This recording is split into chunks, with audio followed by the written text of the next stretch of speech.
My name is Dana, and I am co-president of the Voter Services of the League of Women Voters of Oxford. It is my pleasure to welcome you to tonight's 2021 Candidate Forum, featuring 12 candidates who are currently running to a variety of public offices on the ballot in November.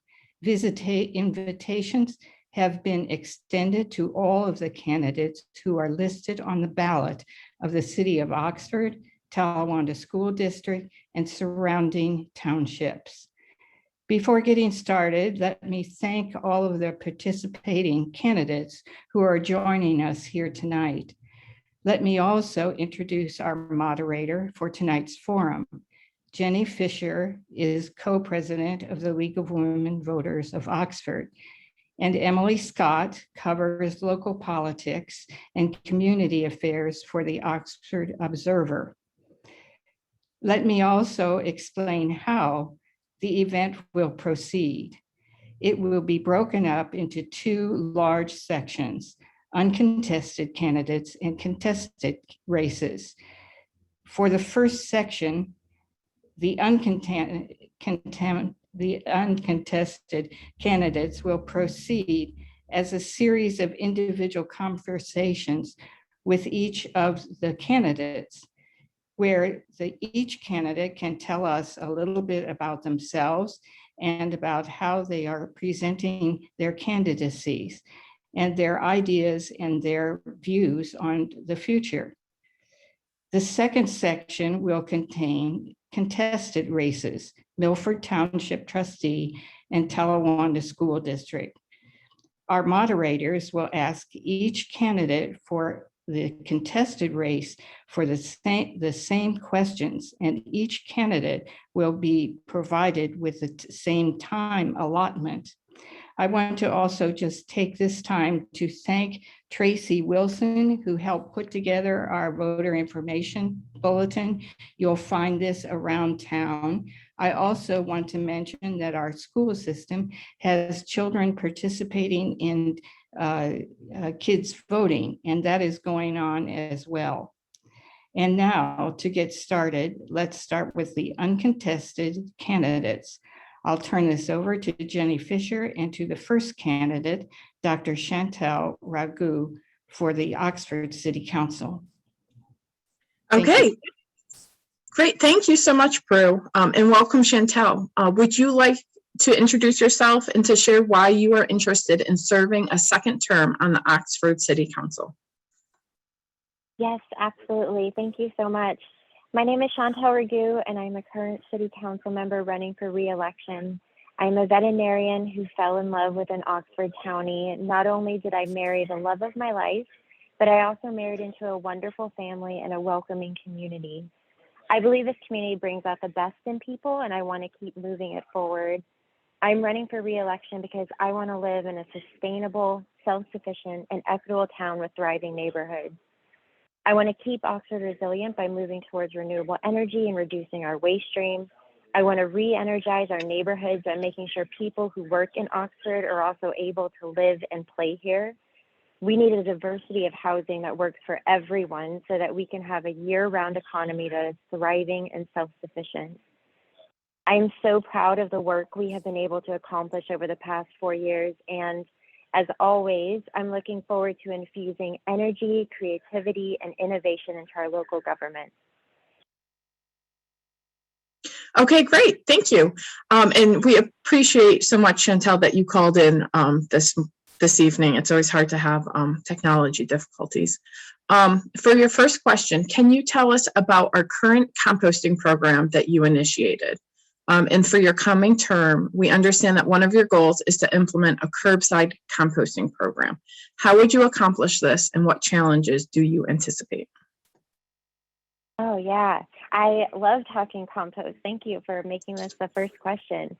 The composting project, I have to say, it first was initiated by one resident posting on my social media saying, "This is so cool. I wish we had this here."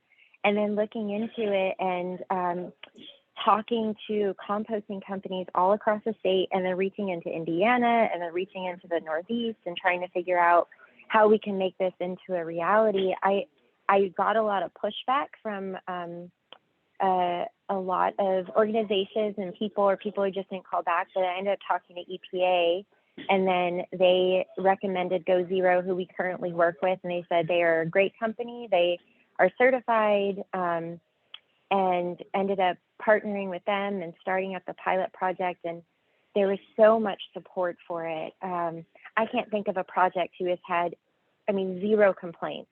No, I haven't heard one single negative thing about it, which is really pretty remarkable. And there were people like the Ohio Farmers Union that was in support, and so many residents that were really telling City Council that this was something that they wanted. And it's so exciting to bring an amenity that wasn't even in our area and to no cost to people who want to use it. So the average weight continues to go up. When we first started, I think we had a few 100 pounds per week, and now we're up to 800, an average of 850 pounds per week. So it's really exciting to see it grow. And for curbside composting, this is something that is going to be small, but the hope is to bring it to people who need it. And there's a local company called Custodians of Oxford, local guy, only him that would start this off, and then start accepting people who want to sign up for pickups. That way we can move to curbside. And the hope is that if we can get this off the ground, it can be as accessible as recycling is. Okay, great. Thank you for that. Our second question is, how would you define affordable housing, and how would you bring more of it to Oxford? What other resources and services should be brought to Oxford to better serve vulnerable populations? In terms of housing, I really liked the way Anne from TOPS had put it. She said, we not only need permanent housing, but we need transitional housing and emergency housing like shelters. And so that was something that really opened my eyes and piqued my interest, that we need housing for people who might be struggling with homelessness, people who are struggling to buy their first home. There was a housing study that the city just put out within the past 6 to 9 months, and it was a beautiful, well put together study that told us where our critical needs were. And we know that our largest employee, which is Miami University, has a huge amount of their employees that can't afford to rent or buy a home within the city. So that is something that we need to be using as our blueprint to try to determine what type of housing is necessary. So we need housing critically for the people who are being employed within the city, so that they can try to live here as well, so we can have a year-round economy, so that all of our small businesses can thrive, because we have people who can afford to live here year-round. Okay, great. Thank you. And your final question is, in what ways can the City of Oxford become greener in your next term? What steps would you like to see city officials and individuals take? Oh, I think that Oxford and the residents of it are we just want sustainability. Is such a desire for it, and that any way that people want to become more environmentally friendly, go for it. If that means you don't want a straw when you go to restaurants, or you don't want takeaway stuff, do that. If that means you need to get an electric car, do that. If it means you stop buying new clothes and you buy secondhand, do that. There's so much you can do, and it all makes a difference. And I think the important thing is for people to not feel overwhelmed by it, that there is a lot that they can do in setting an example for their children or their friends and their neighbors.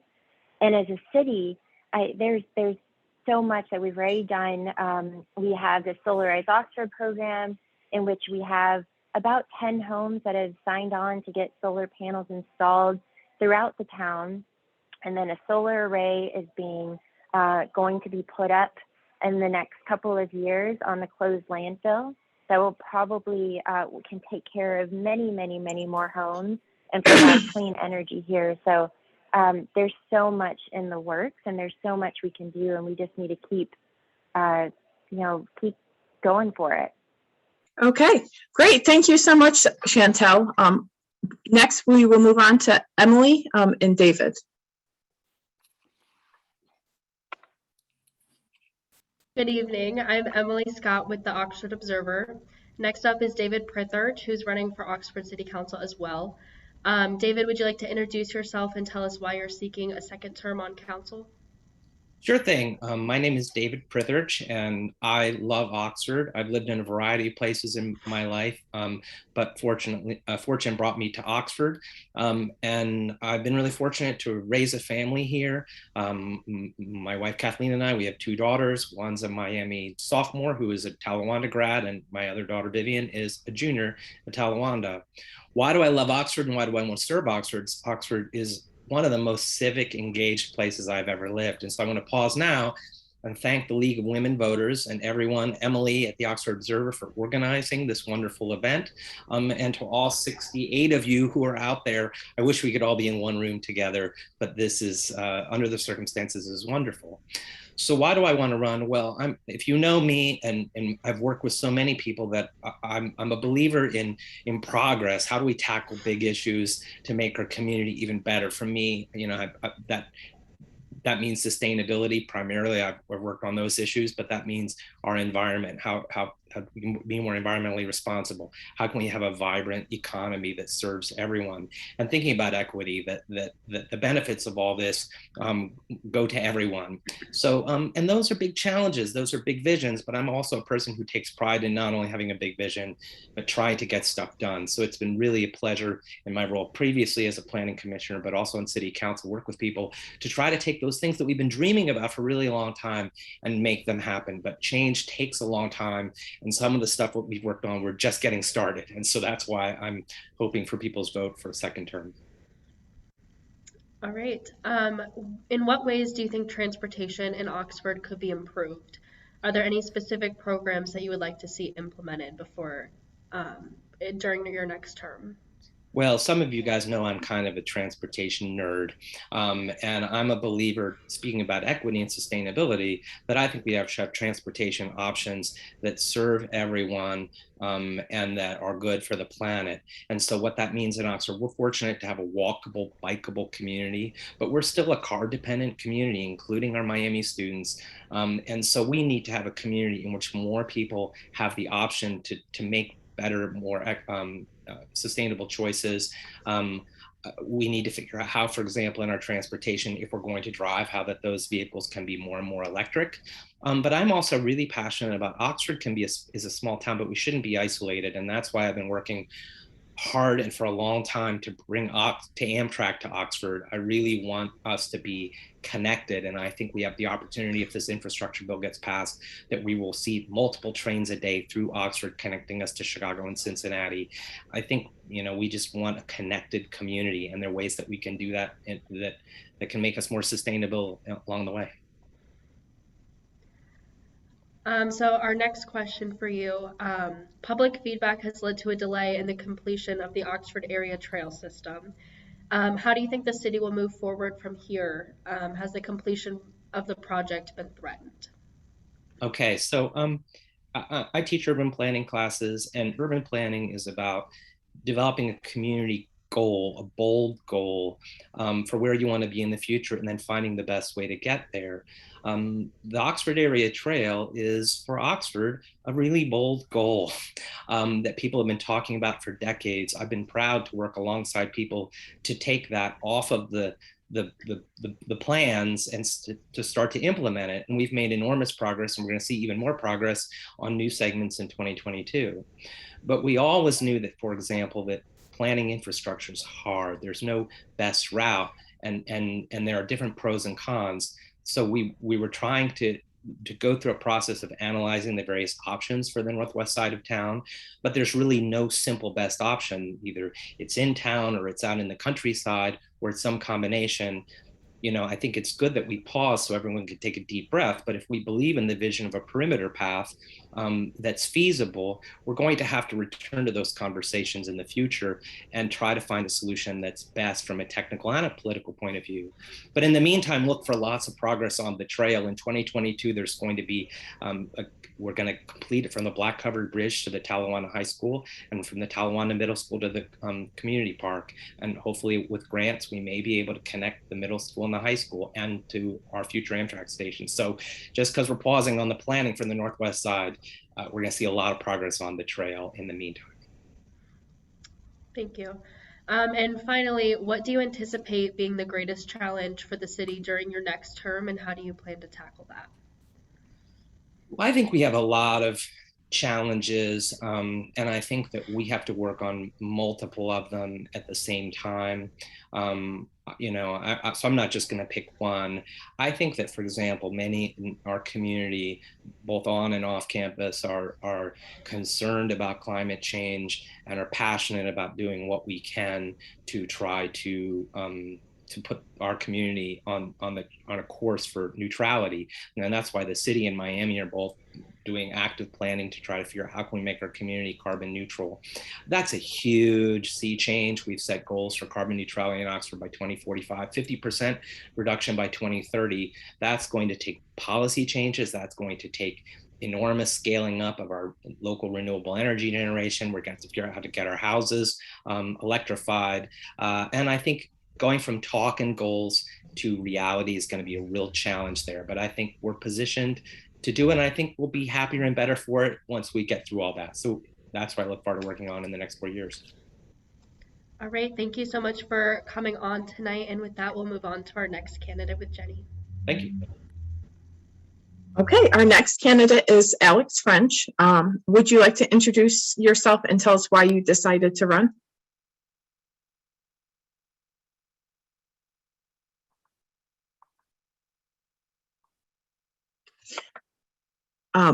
Our next candidate is Alex French. If you are there, can you unmute yourself and turn on your camera? Hang on 1 second, please. Okay.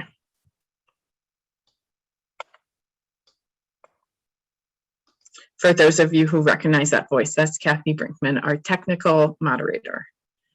She's doing all of the behind the scenes technical work tonight. Hi, I'm back. Okay, great. So the first question, Alex, is for you to introduce yourself and to tell us why you decided to run. Sure. So good evening, everybody. My name is Alex French, and I do want to take a moment to thank the League of Women Voters in Oxford and the Oxford Observer for organizing tonight's event. I decided to run, much like David, because I love Oxford. I came here as a student in 2006. I remember the very first time I set foot on Miami's campus. I've lived here, all 4 years of my undergraduate existence as a student. I got a job right out of Miami in Oxford, still working for Miami, but also part-time for Procter & Gamble. And decided at one point to go off to grad school to get a master's degree in political psychology. And then I came home to Oxford. It was a logical place for me to return to. I worked at Miami again for a short stint. I worked uptown as a bartender and a server. So if I look familiar to anybody, shout out to the old Quarter Barrel days. And I think watching COVID kind of happen and how Oxford and Miami responded really gave me the gumption and the drive that I needed to commit to taking a leadership role in this town that I love so much. Okay, great.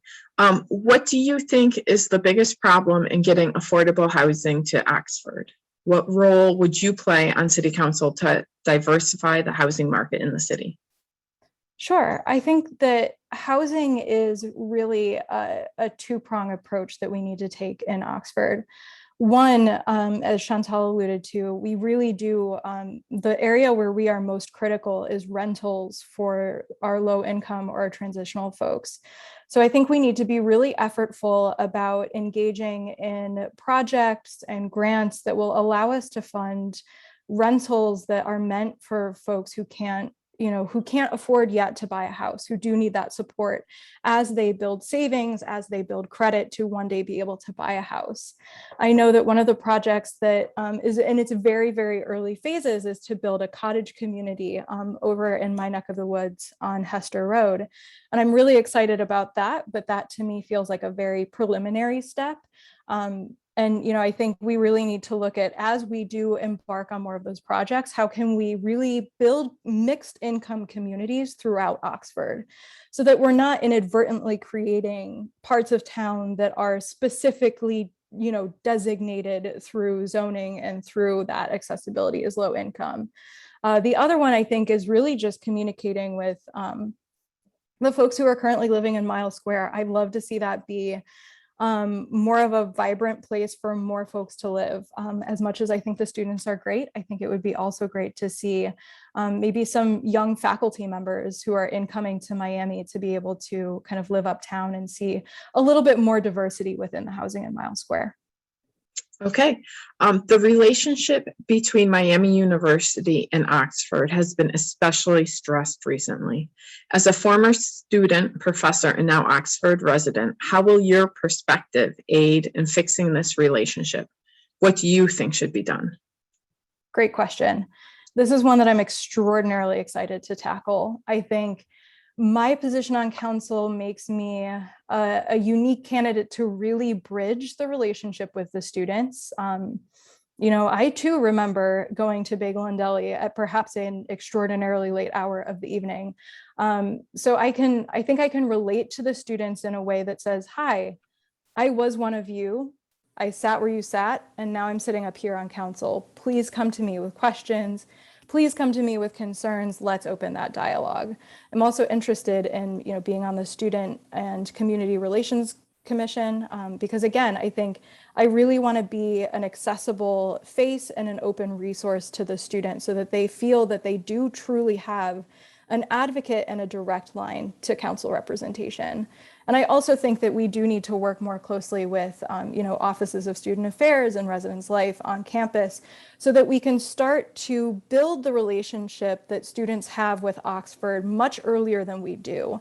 I think right now we sort of rely on the fact that when they move uptown or they move off campus their junior year, that great, they're going to be fully fledged community residents. But I don't know that we have that bridge built in a way that is prepared the students to be community members. And that's something that I'm really interested in getting started much earlier in their time in Oxford. Okay, great. Thank you so much for joining us this evening. Emily? You. All right, our next candidate is Dr. Amber Franklin. Do you want to take a minute to introduce yourself to start us off? Sure, and thank you everyone for attending and for organizing. My name is Amber Franklin. I'm a speech language pathologist, teach at Miami. I have lived in Oxford for the last 10 years. When I first moved to Oxford, I think people were questioning how long I would stay here. They saw Oxford as a place that didn't have much diversity and a place that I probably wouldn't last very long, but over the last 10 years, I've made Oxford my home. I want to talk a little bit about sort of when I decided to run for office. I'm thinking about a quote that says, "It is not for you to complete the work, but neither are you free to avoid it."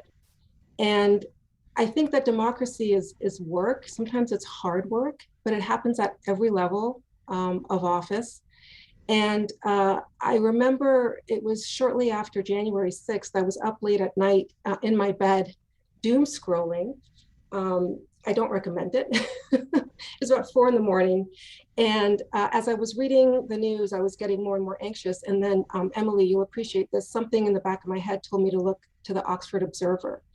And so I went to the Oxford Observer and I started reading stories in the Oxford Observer. And there I started reading stories and I felt my blood pressure and my anxiety going down.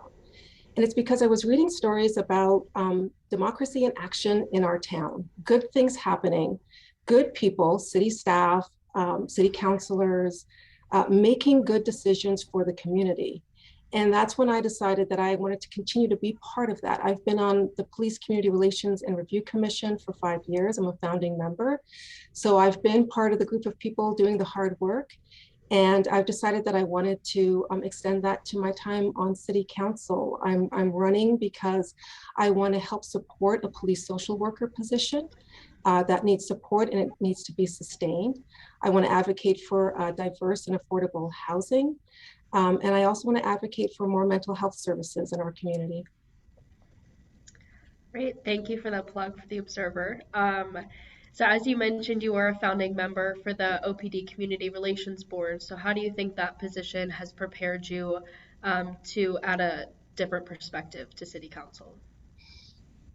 The Police Community Relations and Review Commission was a fledgling and new commission when it started in 2016. And like with all commissions, there's some kinks to work out. There are things that you learn to do better over time. But being on that commission has afforded me the opportunity to work closely with Chief Jones, to learn about OPD and how they function, to hear from the community, and to work with other members of the commission. I come from a background where my brother is a police officer in Canada. He works for Windsor Police Services, decided to be a police officer at the age of 34. There are police officers in my family in the Caribbean, but this is my first experience working closely with police officers in the United States. And after last summer, there was a lot of community input and a lot more activity that took place through the commission. And a police working group was started for us to understand how we can investigate incorporating a social worker in Oxford to help unburden our police officers, because they're the front lines often for things that might not relate to violence, and also help to support the public safety and mental health needs of our community. So I think I bring a unique perspective as someone who has officers in their family, but who believes also in accountability and transparency and community relations. And I'm very balanced. Great, thank you. As we all know, the coronavirus pandemic has created unique struggles for communities around the world and around the nation. Here in Oxford, the mask mandate has been hugely controversial. What do you think the role of City Council should be in enacting such public health mandates? So I think it's important for City Council to follow the medical guidance to make the best decisions we can for our community. That's really important. I also think it's important for us to provide a forum for people to express their frustrations and their grievances, because this has been a very difficult time for humans, right? So regardless of your position on the mask mandate, there's a lot of stress and uncertainty, and that creates difficulty for people. And so I think it's important that when people express their grievances, that we listen to them respectfully, that we give them the space to do that. After the mask ordinance meeting that was pretty tense quite some time ago, I had a very fruitful conversation with a young man, a student who had shown up to the courthouse. He was angry about the direction of the mask mandate.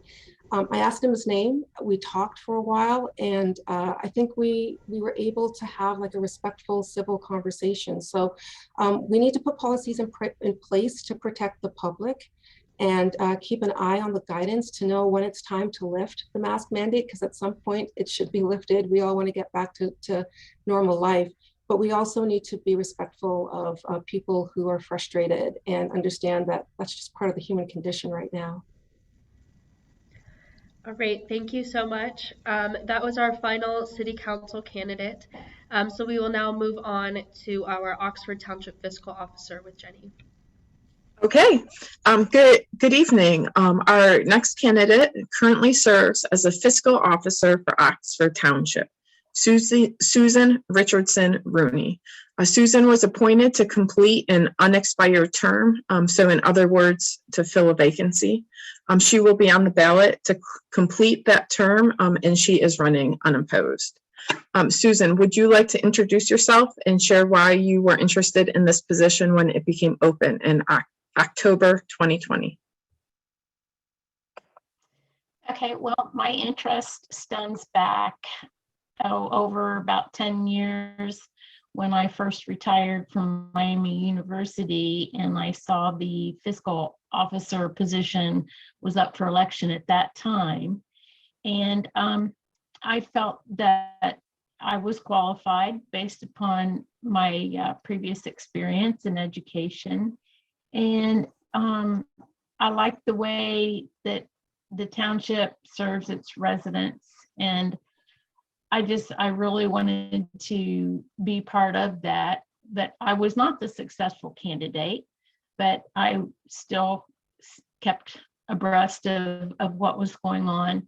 And then when I was notified that my predecessor was leaving, and I interviewed and was honored with getting the position. And then that was my interest. And then you asked me about myself, and I grew up on a farm in Oxford Township and attended the Talawanda schools, and I went to Southern Ohio Business College. And as a wife and mother of 2 adult sons, I still reside in the township, and I enjoyed learning more about our rural community, and this position has allowed me to do that and to assist the board of trustees, the police officers, and the road superintendent in their operations. When you started as an Oxford Township fiscal officer, what was one thing that you found surprising or interesting?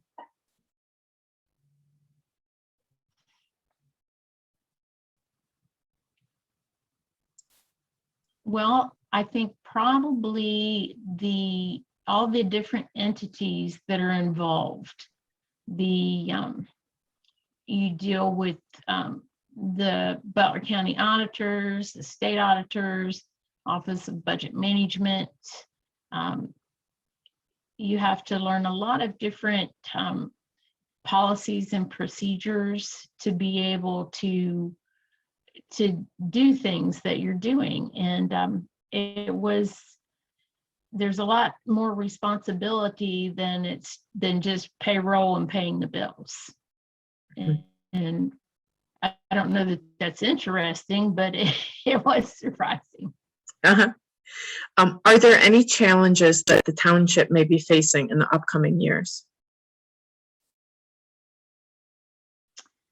I don't know that I would consider them challenges, but just, in attendance with at the meetings, I see, they have a lot of interest, a lot in the broadband.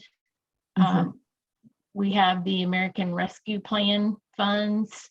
And of course, as Mr.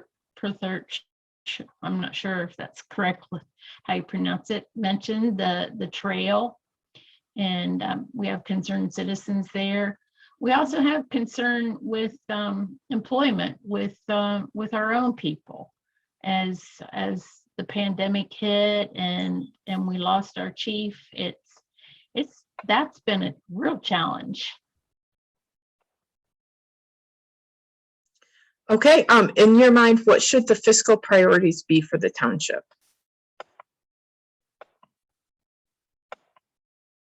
Well, I pretty much rely on the board of trustees to make those decisions, and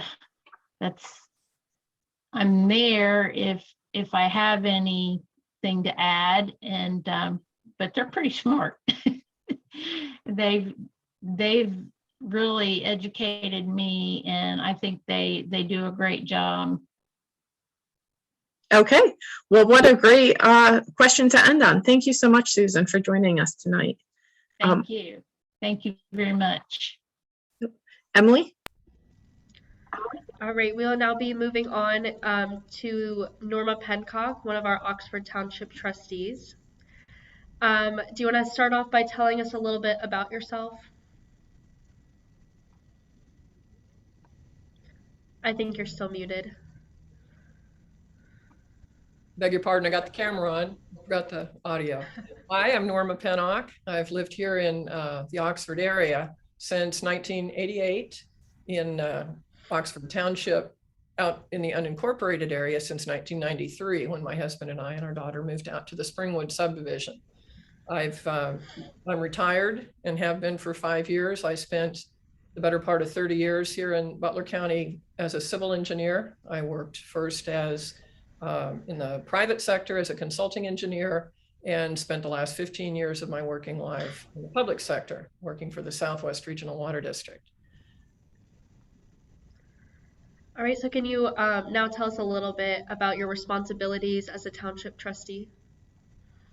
Sure. What we do as a board of 3 trustees, and with a great deal of input from Susan, she was speaking modestly.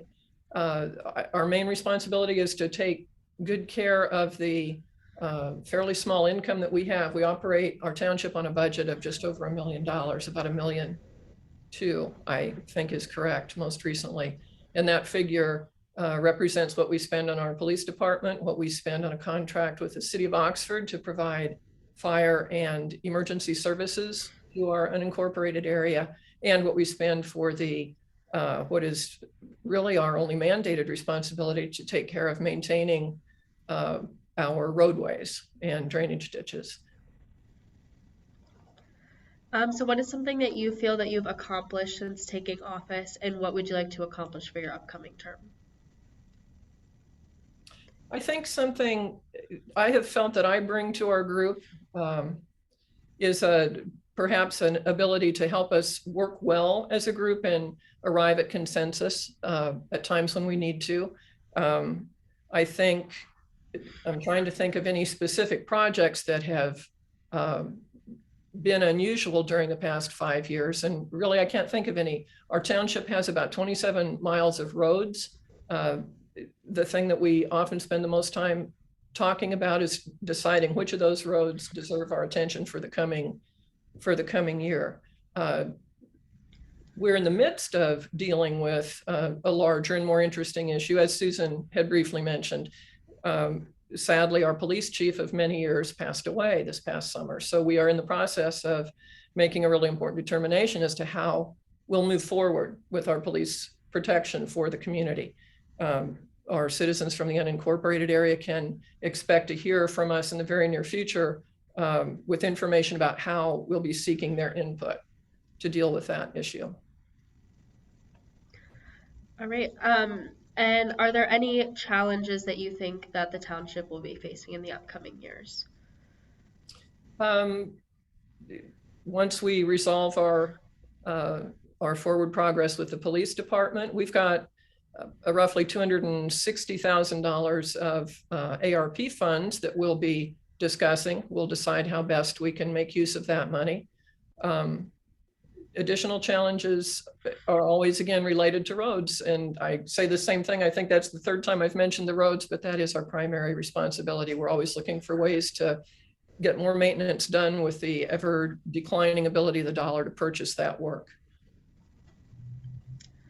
All right, well, thank you so much for joining us tonight. That was our last candidate for our uncontested races.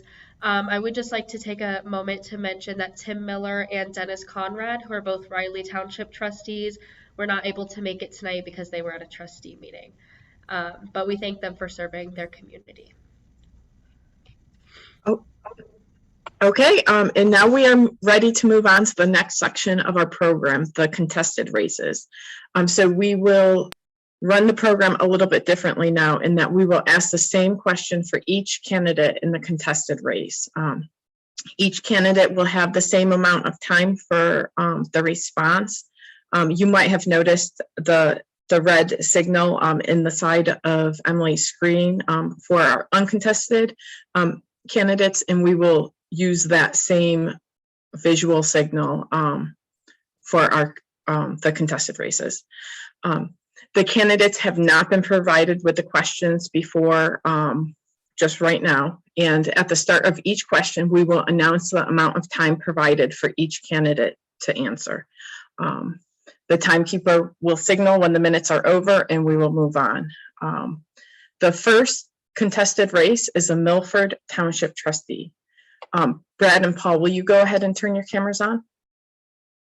This evening, we have Brad Mills and Paul Gillespie for the Milford Township trustee race. Also running for this race is Pat Kane and Shane Richardson, who are not here tonight.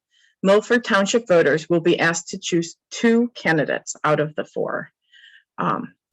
Could each of you please take 1 minute to introduce yourself, starting with Brad? Sure. Thanks for having me. I'm Brad Mills. I am, currently serving as a Milford Township trustee. I also teach at Talawanda High School, mostly 9th grade science and the engineering class. Prior to that, I taught 5 years as a math teacher at Hamilton High.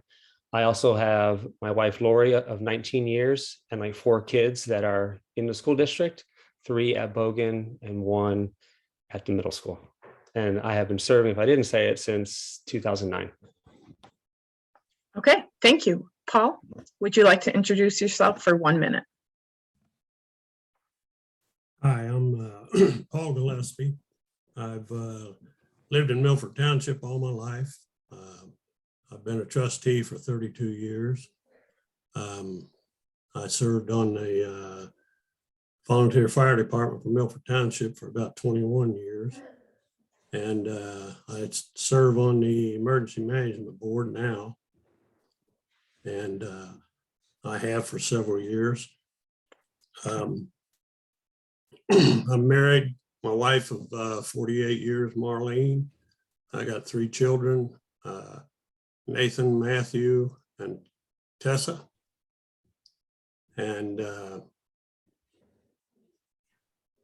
that pretty much takes care of me.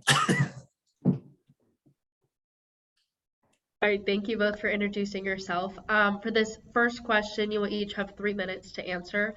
And we'll be alternating who goes first. So Paul, you'll go first for this question. You're both incumbents to the Milford Township trustee position.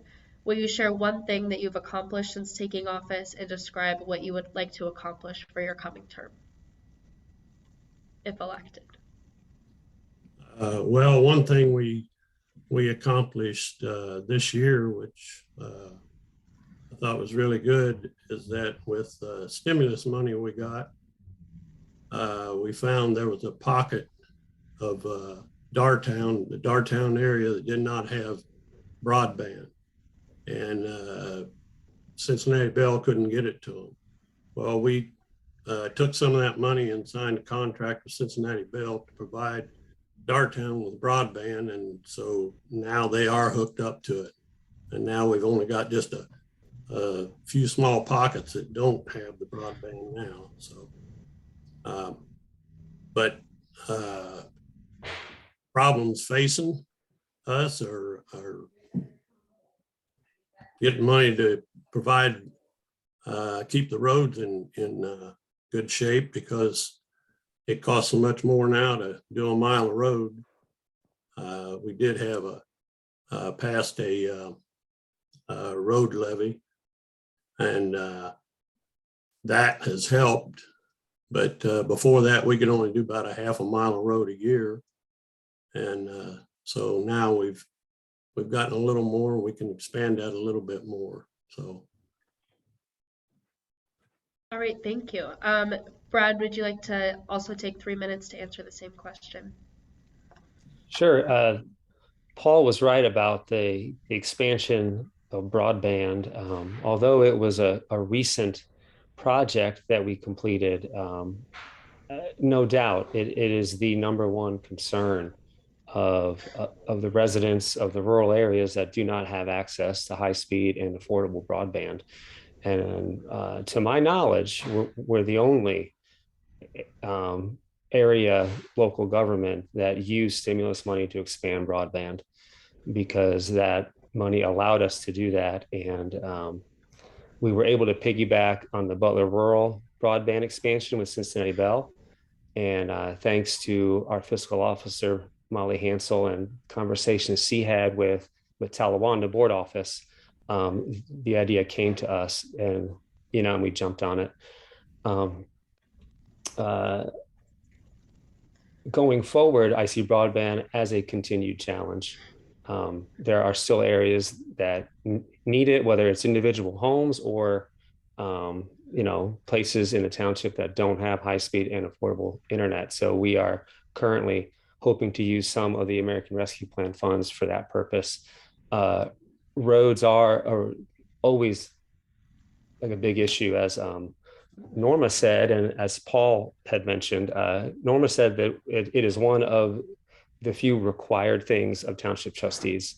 Road maintenance, like road paving, like ditch maintenance and mowing, like 3 big cemeteries in Milford Township. And we used to pave a half mile of road, and thanks to the voters of Milford Township for passing a levy, we can now pave 1.5 miles of road. And that's a really big deal, especially when it comes to the health and the safety of residents, and everyone traveling like through the township. So that'll be a continued concern going forward. Okay, our next question is 2 minutes to each of you. Besides broadband, what is the greatest challenge that will be facing your township? Oh, I'm sorry. And we will start with Brad. Well, one issue that we have to take up often, revolves around zoning. Milford Township does not maintain its own zoning commission. We rely on Butler County, who enforces zoning issues for most of the rural townships.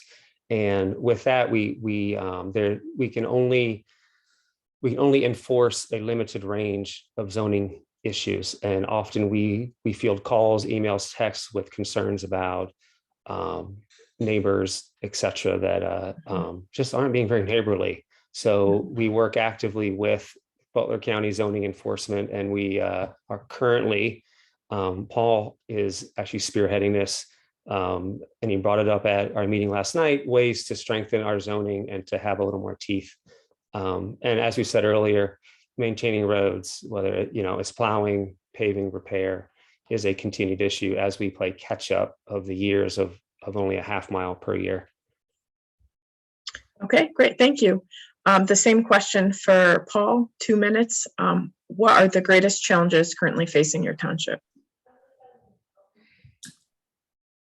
I would say being able to maintain our roads with the limited funds that we have, and also trying to advance our ability to enforce more on the zoning laws than we're able to now, because we're limited to what we can do. And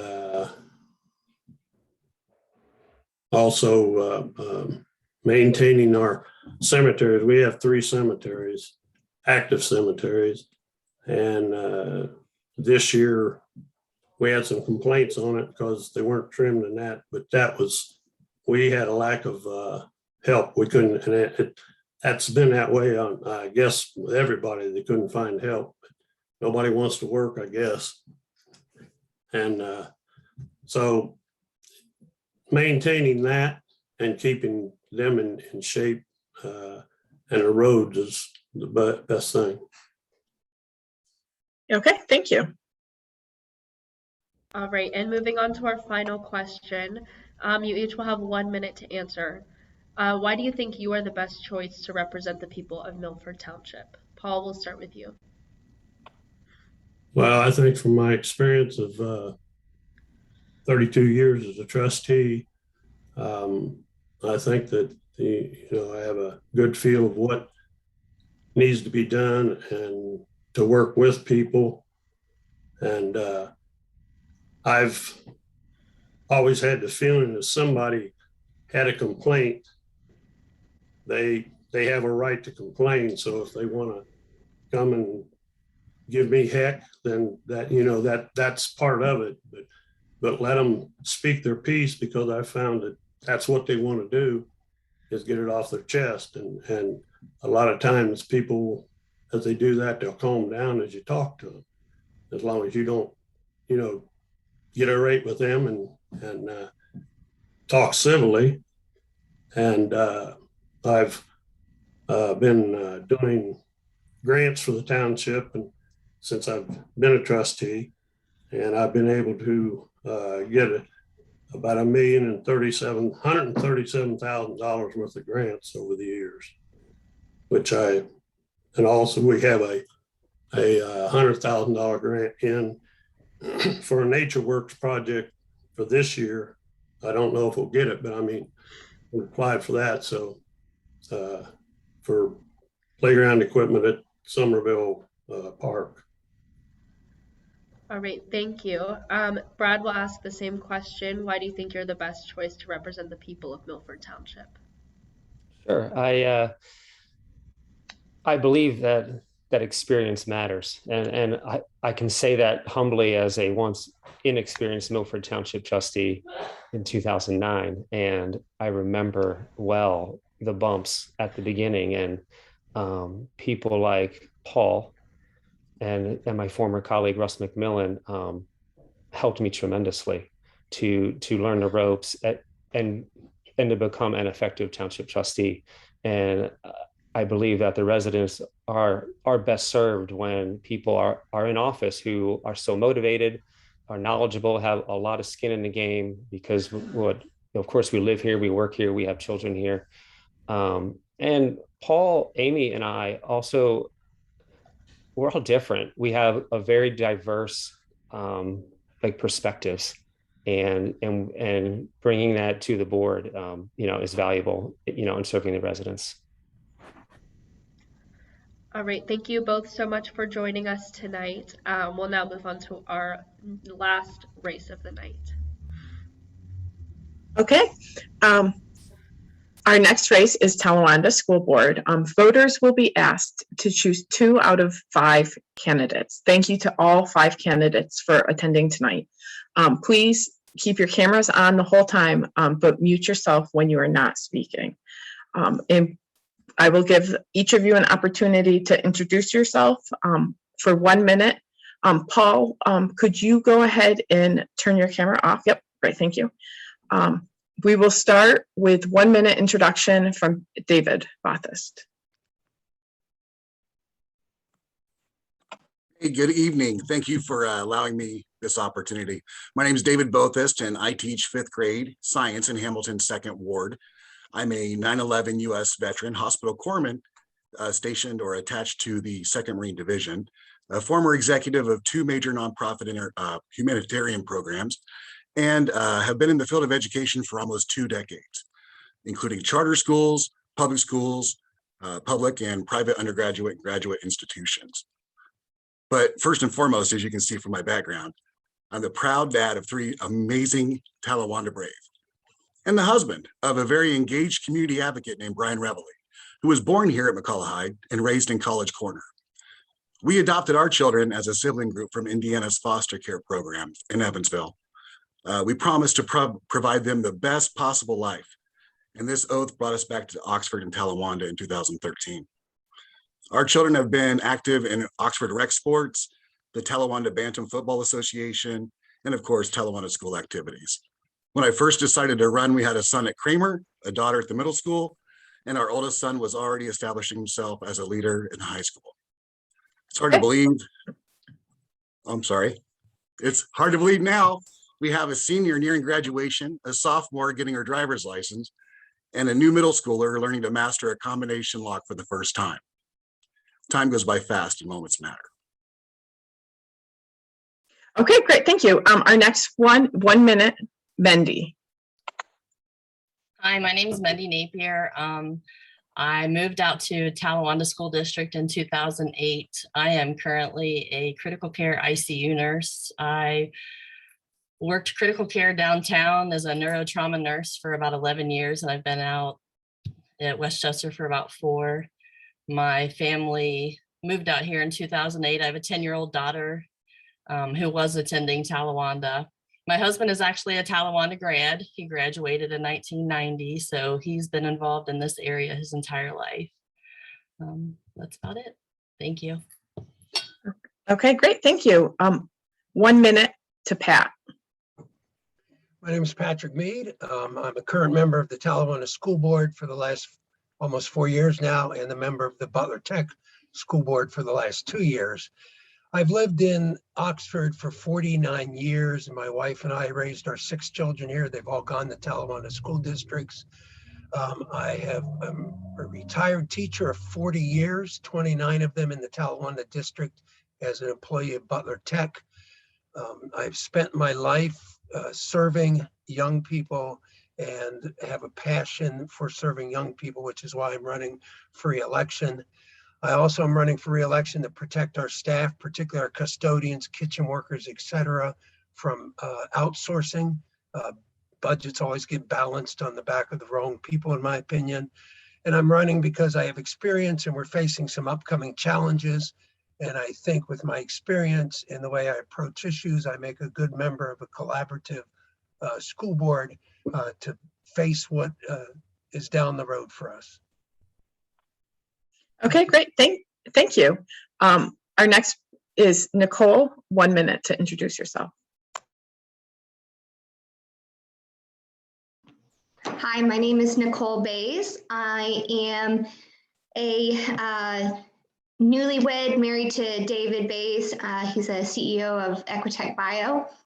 I have 2 children at the Talawanda School District, and I currently work locally at Fort Hamilton Hospital. I've been a respiratory therapist for 18 years.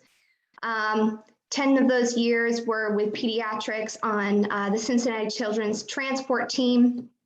And in the last 8 years, I've devoted most of my time here locally, McCullough Hyde and Fort Hamilton Hospital. I have a passion for caring for people. At a young age, I started doing missionary work. I grew up in Boston, Massachusetts, and so I've done a lot of missionary work within my community from a very young age with my dad and classmates. So one of my plain and simple views is I love people and I have a desire to serve. Thank you. Okay, great. Thank you. Our final candidate, Krista, 1 minute to introduce yourself. Wonderful. Hi, everybody. My name is Krista Sanger. Thank you to the League of Women Voters and the Oxford Observer for having us all here. I am a mom of 2 wonderful students who attend Talawanda School. One is a freshman in high school. She actually has Mr. Mills for science, so that's exciting. And then I have a 5th grader at Marshall. My husband and I are residents of Hanover Township. We've lived here about 8 years. We love it. Talawanda Schools was one of the reasons we moved out here. It has a good track record. I know we're having some hiccups, but we're going to get through it. And what I bring to the table, just as a parent, a volunteer, I was a Girl Scout leader, member of the PTG. I love our community so much. I have a background in sociology and paralegal studies. So what I bring to the table would just be that legal mind that can help us navigate some of the policy changes that are going to be coming up. So I am glad to be here with everybody. Thank you. Thank you. Our first question for you all is about impending legislation at the State House. House Bill 322 was introduced this past May and has been widely debated. If passed, this bill would prohibit the teaching of current events and controversial issues to be required, and would prohibit schools to assign lobbying or public advocacy in the classroom.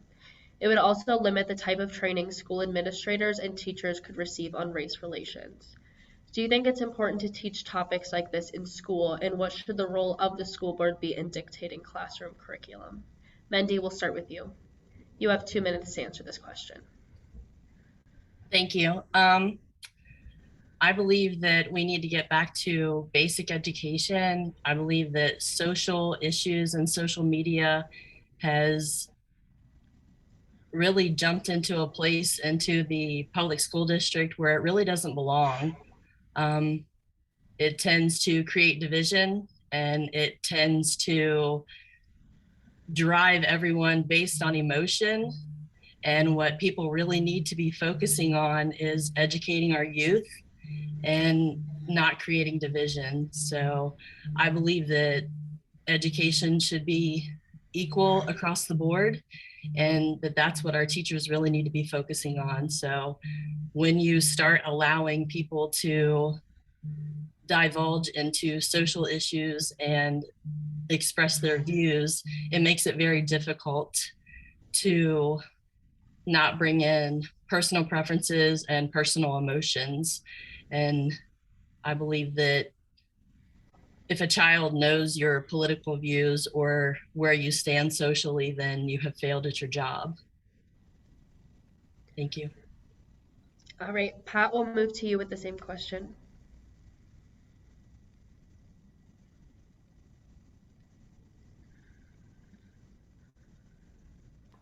Okay, sorry. I think the state legislature is wasting some of our time on these issues. This is pretty much a non-issue. At Talawanda, we have teachers that teach the state standards. They teach history. They teach all of history, the parts that make us comfortable and the parts that make us uncomfortable. I think teachers should teach based on facts and reality. Talawanda already has policies in place for controversial issues about teaching them. Talawanda has in place policies about parents being able to opt out of mandatory readings that they may find objectionable because of their religion. The people of the state need to let us at the local level deal with issues on a local level. This is something we can handle ourselves. My training is as a history teacher.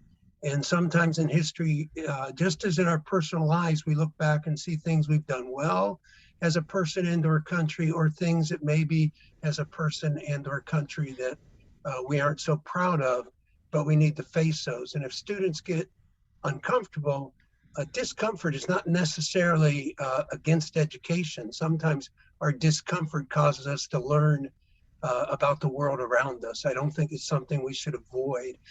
To me, this is a non-issue created by politicians on the state level, which are attempting to divide us here on the local level. And it's kind of sad. I think they have more important things to do.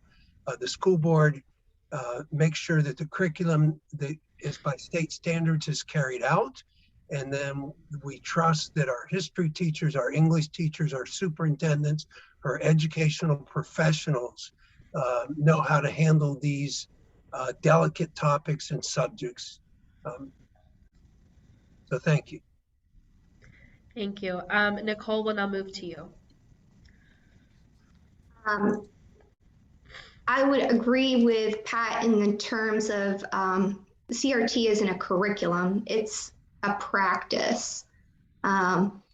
It's a framework that was developed decades ago by local scholars that questioned why more progress hadn't been made in regards to civil rights in America. To your point, the theory is commonly discussed in law schools, not K through 12 schools, which is exactly why I agree it should not be part of a K through 12 curriculum. It's rarely mentioned by name. And I have many parents that have questioned my opinion on whether it should be taught in our schools. I've not seen any empirical evidence that shows where the framework for curriculum is beneficial to the social emotional well-being of our early learners. And to that effect, I feel that it is important that we teach history the way it happened, because history repeats itself. And we need to stick to the basics of teaching and not bringing in political views. As Mendy also said, a student shouldn't know where you lie politically. You should be teaching the facts. And from there, if you're educating them properly, they should be able to determine what their opinions are and how they receive that education. Thank you. Thank you. Kristen, we'll now move on to you. Okay, thanks, Emily. I'm kind of excited. I think that on the school board, we all have to kind of agree, and it sounds kind of like so far we're all kind of on the same page with that. I was a sociology major. It was a course that was offered critical race theory. I don't, it's a college level course designed in like the 1980s. I think it's for people who plan to do work in sociology or law or things like that. It's not meant for first graders and eighth graders. It's it's meant for people who decide that is what their career field will involve. So I think it's also a political thing. I don't think that we're teaching it. I I think that if your kid comes home and says this is what we're teaching, there's policies, like Pat said, to address that with the administrators. If you don't feel comfortable talking to the teacher, then that's why we have principals and different people in charge that can talk to you about that. Being people in charge, we have a curriculum educator who is an expert in subject matter and curriculum, and I trust that they're reviewing what we are teaching in Talawanda School District. And as a board member, it's our job to approve what they ask of us, and what they have determined is a good history lesson, good math lesson for our kids. So I have to lean into the experts. I think that this is critical race theory is just a trigger word, and I would be against it at Talawanda schools. So thank you. All right. And finally, David.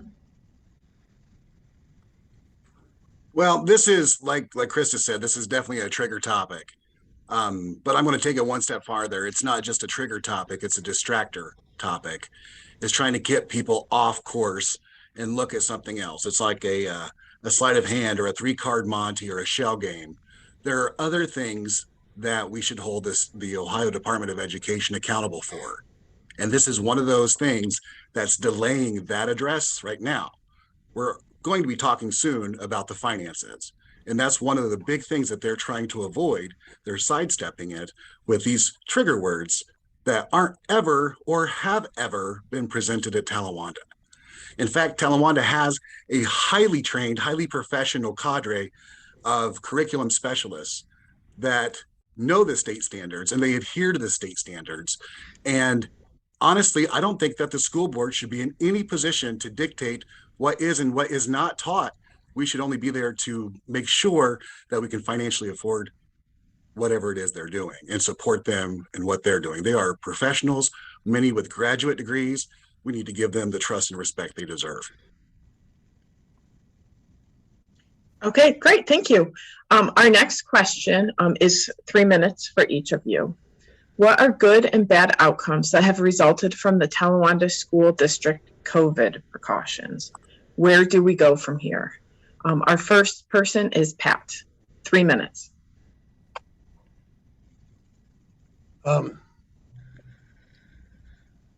COVID's a problem that sort of jumped on us and none of us were quite ready for it. I think the school district, like most institutions, scrambled and struggled to figure out how to deal with this because the problem was much larger than the school, much larger than the classroom. And any of our responses were going to be helped or hurt by the responses of other institutions and communities around us. So when COVID first hit, the governor shut us down. And we had to scramble to provide online education to our students. And I think the Talawanda school districts, the Talawanda teachers did an excellent job, as Talawanda teachers always do.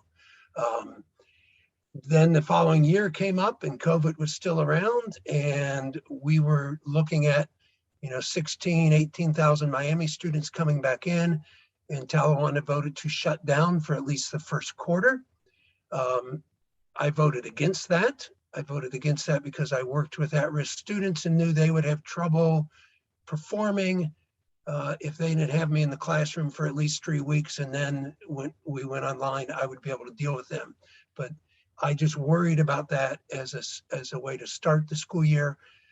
But however, I do not question the dedication of the other board members who voted to shut down in light of all those Miami students coming back and a lack of knowledge of what was going to happen. What I did advocate for, which happened, was that our online program that first 9 weeks was Talawanda teachers. We nixed the idea of buying a programmed curriculum. We stuck with Talawanda teachers providing the curriculum, which meant they all had to learn how to do stuff, and students had to learn how to do stuff.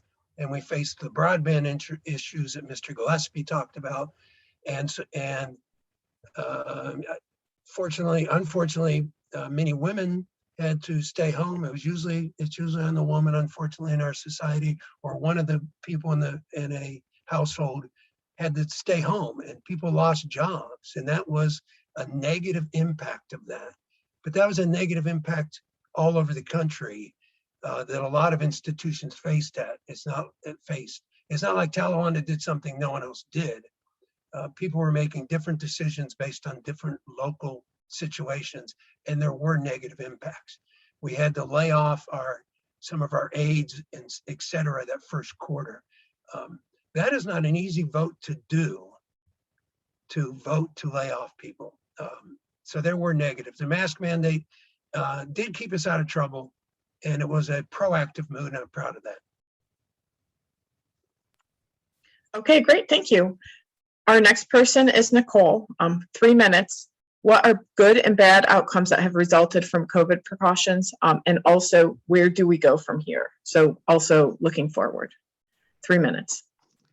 In the beginning of the pandemic, of course, we all were heavily concerned with the welfare of our kids, not knowing what direction this was going to go, whether it was going to affect our kids or if it was going to just affect the elderly.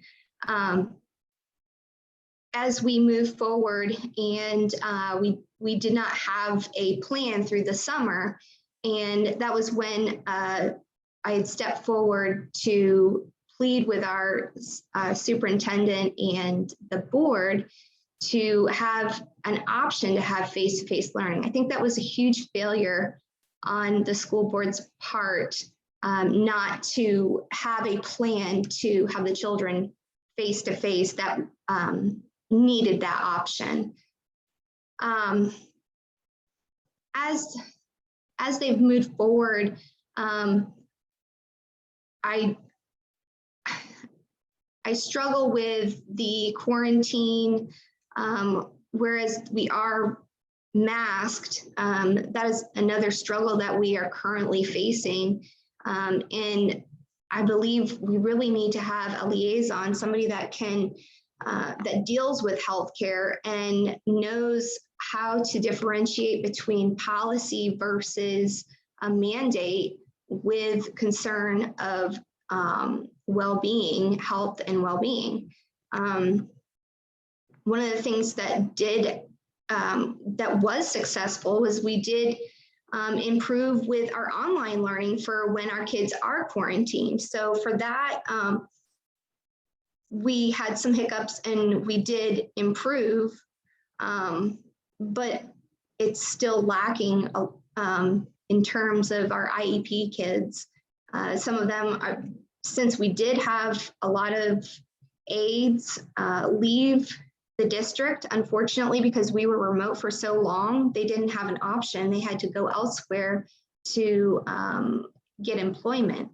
And those were some vital people in keeping our school running smoothly. And now we have children that are suffering with a 10-minute IEP when their requirement is an hour individual. So where do we move forward? I think we really need to look into finding more support staff and supporting our teachers. Thank you. Great, thank you. Next up is Krista for 3 minutes. All right, thank you. What good came of COVID? Gosh, I don't know. I know I was really worried at the beginning that we would get it. And my kids, one of them actually I homeschooled, and the other one was remote in middle school. But I was going to school every day. I am a substitute teacher. So when Mr. Hinton at Marshall said, I need somebody to step in, I had never even done a Zoom call. And in 3 days, I was like, all right, I got 20 first graders on a screen in front of me. So what we did good was we kept going. We just kept going. Teachers got creative, staff got creative, the kids got creative. I know it was harder. It was a lot harder for the kids than being in school. So I think where we go forward is we keep them in school however we can. We know that our teachers are excellent, our staff, our aides, they're all really good at what they do. Things that have come out of it is that a lot of them work from their slides now, so they're prepared. Maybe they're not as stressed out. I worry about them being so stressed out.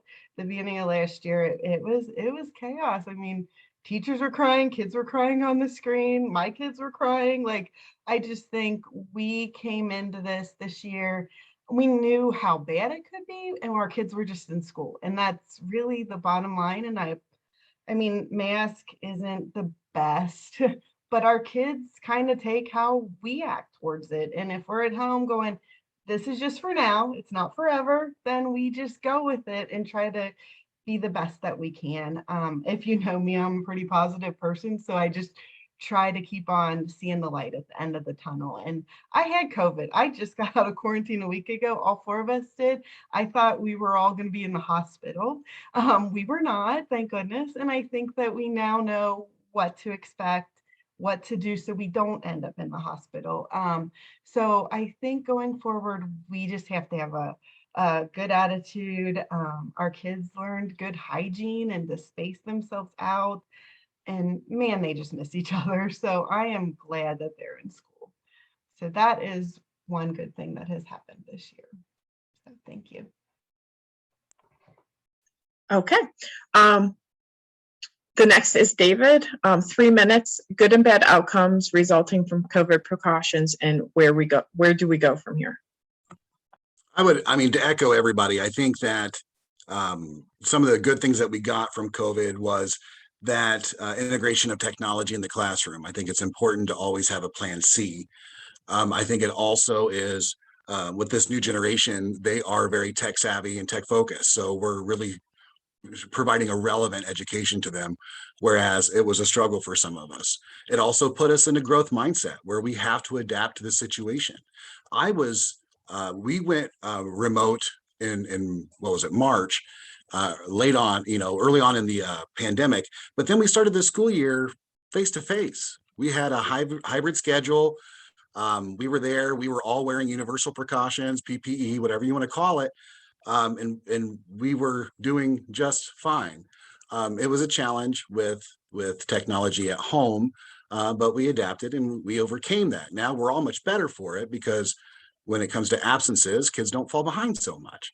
One other thing that I learned from this, especially in the dawn of the pandemic, was that teachers really truly are respected and revered. I saw this early on. Remember, if you all did. When this pandemic hit, everybody stepped up and said, we've got you. We've got you, teachers. No worries. We've got your back.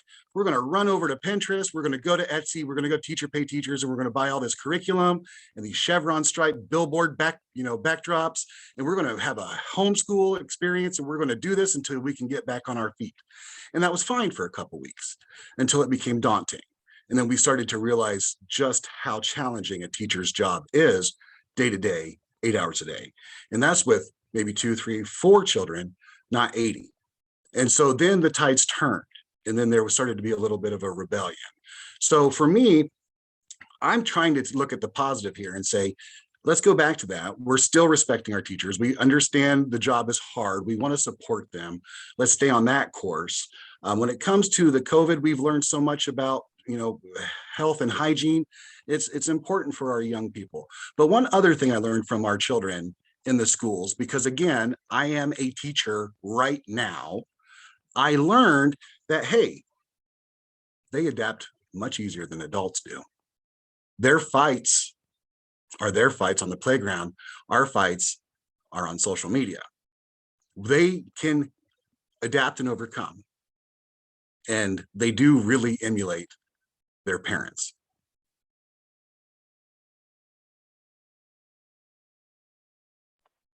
Okay, great, thank you. And the next candidate is Mendy, 3 minutes. Thank you. Good and bad of COVID.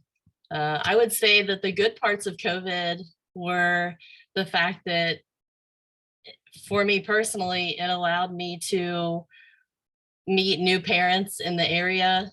I know that there were a bunch of parents who decided to protest, and some of those people that were involved in the protest have become my friends, but we've also, I feel like, become a group of advocating parents for our children. So I believe that that's one good thing that's come from the COVID-19 pandemic. When all of it went down, I lived a different life. I was living in a spare bedroom. My husband was taking care of my daughter. I'm frontline COVID. I've been in these rooms 24/7 since the get-go. So I knew what COVID was in the beginning, and I know what COVID looks like now.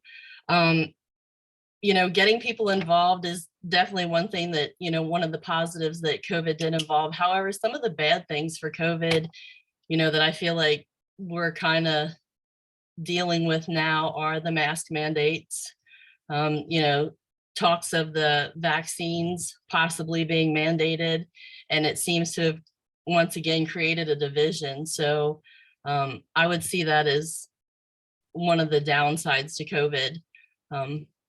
People are advocating for a voice.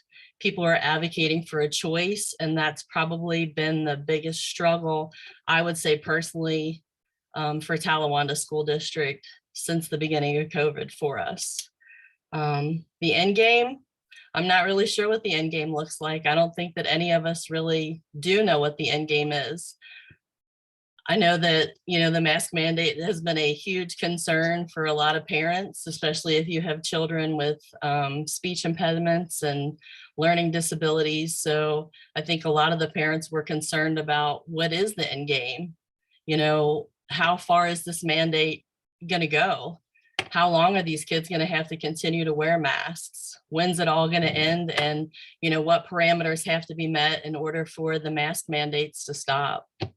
So I think those are the biggest, positives and negatives that have come out of COVID. Okay, great, thank you. Before we move on, because COVID precautions in our school is one of the biggest issues for parents and people in the community. I don't know if you would be able to do this, but everybody is on screen. If you were elected into the school board and mask mandates were voted upon in December, do you think that you would vote yes, vote nay, or vote do this if you don't know? Would you all be able to do that? If it comes up in December, how would you vote? Okay, did you all do it? I just scanned over. If you vote yes for a mask mandate, do a thumbs up. If you would vote a mask mandate down, thumbs down. If you don't know, put it in the middle. I can't, because Okay. I can't say what's going to happen. Okay, so that you would be in the middle. Okay, great, thank you. I just wanted, I know that that's a question that the public wants to know. And so I wanted to make sure that we're crystal clear on that before we move on. Emily. I just wanted to, I'm sorry. I think it should be a choice. That's where I stand. Not that I would definitely vote it down, but I believe that parents have the right to advocate for their children. And I would vote more towards a choice based on the parents' decision, not as a board. I would vote for no mandate, but I would absolutely advocate for the parents to choose what's best for their children. Okay, great, thank you. Emily, can you lead us into question 3? Yes, absolutely. So school financing is always a challenge for the school board. In your mind, what are the biggest challenges with financing? And if you were on the board, what solutions would you suggest? For this question, you will have 2 minutes to answer, and Nicole, we will start with you. So that's been one of the major topics that parents have come to me about. And not only parents, but also landowners, because we are looking at a levy, and that's a big concern. The last levy increased in 2009, increased property owners' taxes by 20%. And when you're looking at a tax levy of 6 to 8 million, I don't know about you, but that's a significant increase for any property owner. In terms of being fiscally responsible, we had 24 million reserve, and it's been quickly depleted. And we're looking at grades of we don't have a current grade for 2020 because of the pandemic, but we're looking at a C average. And for a district that has some of the highest paid, most experienced teachers, we should not have a C rating. And with a tax levy, I think we should reflect what we're asking for. If you're asking for a tax levy, then we should be getting an A rating from our schools.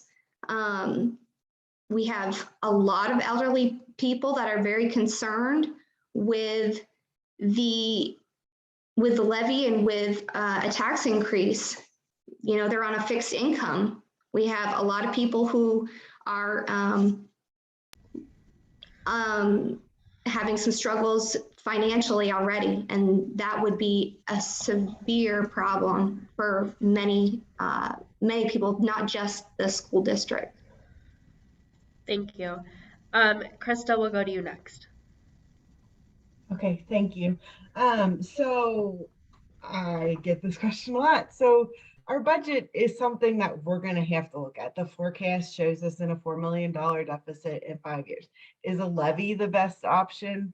Not at this time. When I've talked to the treasurer, you know, she has been crunching numbers, and I trust her judgment, and we have to trust her. We have to trust our treasurer that, you know, she knows what she's doing, and we can question it. We can question what we're doing.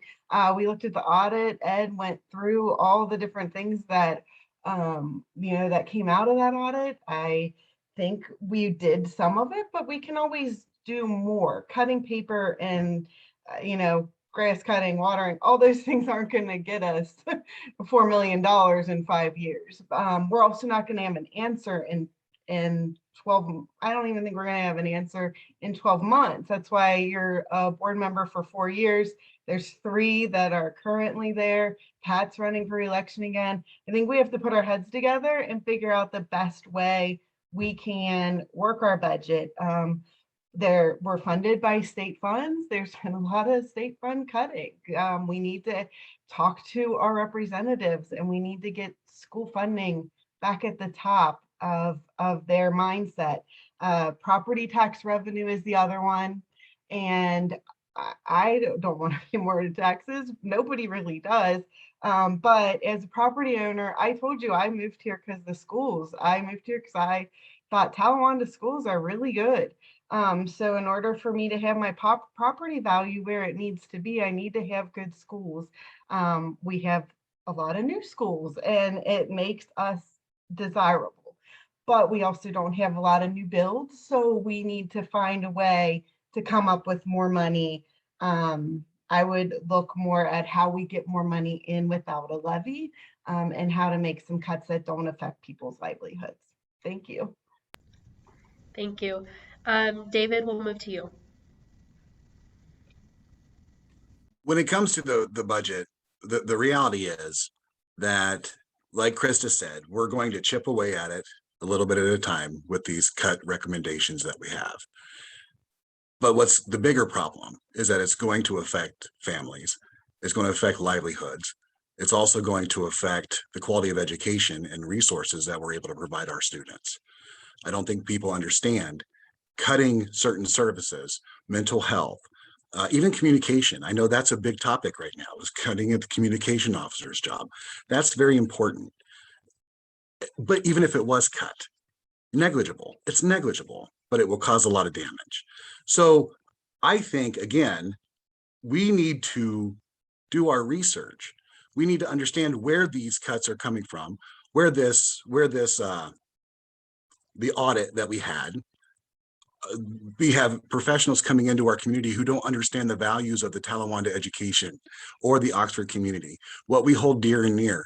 They don't understand that. They look at it as black and white, generally accepted accounting principles, financing, bottom line kind of stuff. And they're like, cut this, cut that. They recommended cutting buses. In a district our size, if you cut buses, we're going to have kids sitting outside for 3 hours in the morning when it's already dark. This time of year especially, it's dangerous. There's a lot of things they didn't take into consideration. But what we really need to understand is that 20 years ago, the Ohio Department of Education was actually deemed unconstitutional in the way that they were distributing funds to the schools. And they have fought it for 20 years. The way that we get our monies from our state is currently illegal by the Supreme Court, but yet they do other things to distract us from that problem. Right now, I think that we should have somebody come in. We should have a company come in that understands our values, and we should come up with a plan. But we really, really need to come together on this. If we don't come together and our district doesn't reunify, we're never going to get anything done. All right, thank you. Now we'll move on to Mindy. Just to repeat the question, what challenges do you think there are with school financing? And if you were on the board, what solutions would you suggest? Thank you. Yeah, I've actually met with Shauna Tofulski, the treasurer for Talawanda. In 2008, we had the bond levy. It increased my property taxes personally about 22%. Next year, which will probably be on the ballot, it's going to be 6.11 to 7.67 mils, I think, somewhere around there. So we're looking at a 30% increase yet again. And I understand that, you have to fund the school. However, we've been deficit spending since 2018. I believe that some of the older board members who have previously left, told this board years ago that we could not afford, to tear down buildings and build new schools, and they did it anyway.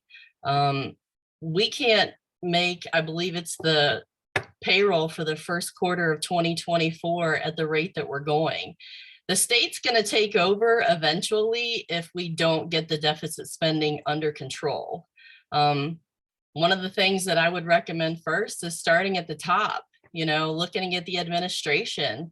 Those are the people that probably either salaries should be cut or, thinned and trimmed first. We can't afford to lose any more teachers. We don't have enough aides in the class, and the kids are the ones who are suffering. And I believe that, to be part of the board, you have a duty to the people to be fiscal responsible and to try and do best with everyone's money. Because, you do have a lot of people who are retired and they're on fixed incomes, and it could be devastating to them. And, they did it for us, and I feel like it's our job to step in and, be better for them. Thank you. Thank you. And finally, Pat. I'm glad you gave 2 minutes to this topic, because I think it's the most important one facing the school down the road. COVID will be over. Mask mandates will eventually end. The distraction of critical race theory will go away, and Talawanda will face financial issues. I wish we could have spent more time on this one. We entered into an audit a few years ago when the auditor of state, David Yost, sent us information. The state predicted by this year, fiscal year 2021, that 646, see if I can read that small print, 546 schools would be in deficit spending and only 66 in the black. So that meant the state recognized that the great majority of schools by this year would be in deficit spending. That to me tells me we have a state problem, not a local problem. Now, unfortunately, they've shifted this down to the local level, and we have to deal with it. We can't run from it. So in this audit, they made some suggestions. Despite what people think, the school administration has acted on some of those suggestions. We've already, through attrition, cut 9 teaching positions. The audit called for 11. 9 was what is done so far. I don't see that going much farther because we're going to affect the product of our education. So the district has done something. They also did a buyout of some of the staff that was on the higher end of the salary scale, which saved us a lot of money. If you put some of the savings we've done through the audit together with that buyout, we're saving $4.5 million over the next 3 years. So that means $1.5 million less of deficit spending. However, we're still in deficit spending. When and how do you end that? Well, you don't cut mental health services. You don't cut our educational product. We can look at other things, but eventually the revenue side has to be addressed. We have not had an operating levy, I think, since 2004. That is a long time not to have an operating levy. Those are different than the bond issues that build the buildings. That is 2 different things.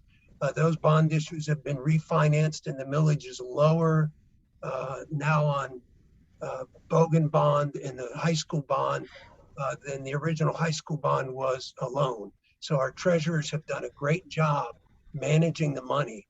But at some point, because of the way Ohio does its state funding education, we have to tackle this on a local level. There's 2 parts to a budget, spending and revenue. Both have to be looked at. Okay, great. Thank you so much, Pat. Our next question is our final question. Each of you will have 1 minute. What is your training and or experience in education, and what makes you a good fit for this position? We'll start with Krista for 1 minute. All right. Thank you. Hi, everybody. So I said I was a substitute teacher last year. I've been a substitute teacher for 4 years. I have worked in all of the Butler County school districts. I know how Talawanda compares to Ross. I know how they compare to Hamilton. I know that, I mean, we have the best resources in our classrooms. Our teachers, our staff, our kids are amazing.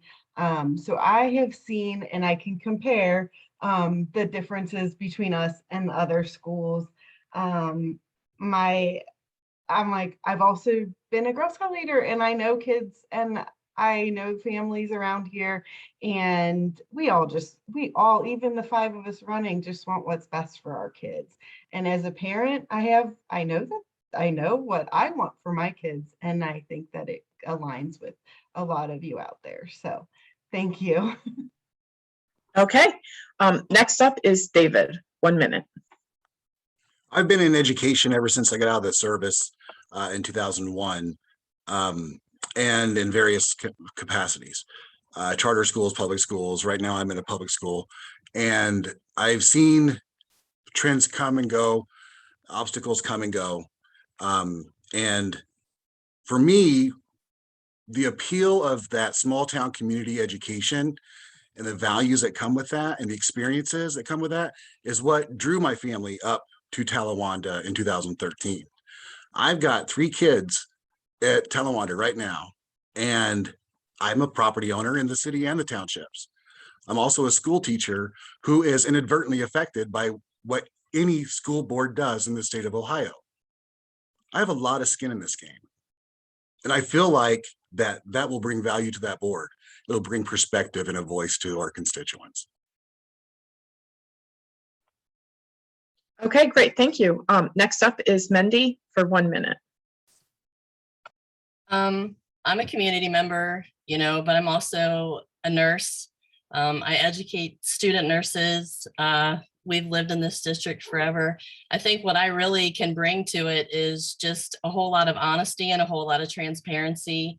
I believe that we have to try and bridge a gap with the community. And I believe by getting the community involved and just, really trying to be transparent and trying to involve everybody, we can just tend to work a little bit better. I deal with people all the time, and I'm always advocating for not only people's health, but always the one person to step up, and I've always been a leader. So. Okay, great. Thank you. Next up, Pat, for 1 minute. What's your training and or experience in education, and what makes you a good fit for the position? I've basically been involved in education my entire adult life. Started teaching back in 1976. Many of you were not born then.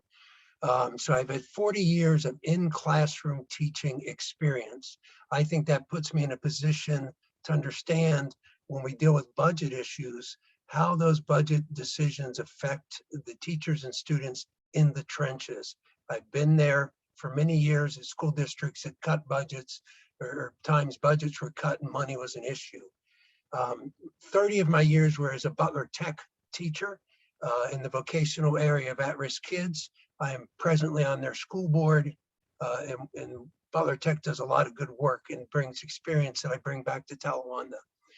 In my job at Talawanda, one of the things I do is home visits. I have visited about 750 homes in this school district. I don't think anybody in this audience has been to 750 different places in this district. And I've lived here 49 years, so I know this district. My 6 kids went through the schools, my 2 grandchildren. And I also am extremely transparent. The reason you get to watch school board meetings online, live and archived, is because I pushed for that to happen, because I believe in transparency. Very proud that you can all go back and look and see what happens. So I'm asking for your vote on November 2nd. Thank you. Okay, thank you. And we have one more. Nicole, 1 minute. Having been in healthcare for 18 years, I have a unique perspective at this point in our district. Of course, the pandemic isn't going to last forever, but in healthcare, we teach not in the traditional sense. We just went through a pandemic and we have been learning constantly.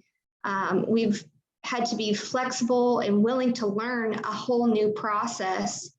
I feel with being a board member, it creates a different diversity to our board that we don't currently have. With me being on the board, you'd have a parent as well as a property owner, somebody whose children are in the district and would be affected by the decisions that you do make. Having a board member in healthcare creates a diverse board with unique perspectives, and I'm willing to serve in even the most difficult circumstances. I'm always advocating for my patients and their families, and I would be obviously advocating for anybody who needs their voice heard, and willing to listen to all sides. Oftentimes we deal with difficult patients and family members, and with that, I've learned how to listen openly and honestly and allow them to feel frustration, because as board members, we do encounter a lot of frustrating moments, especially with a pandemic. And so I hope that people will be aware that regardless of education, formal education, we still have a traditional sense of educating. Thank you. Thank you. All right, everyone, that was our final question for the night. On behalf of the Oxford Observer, let me thank our co-host for this event, the League of Women Voters of Oxford. A special thank you to Kathy Brinkman, who has been supporting us this evening as the technical moderator, and to Kristen Perez, who is our off-screen timekeeper.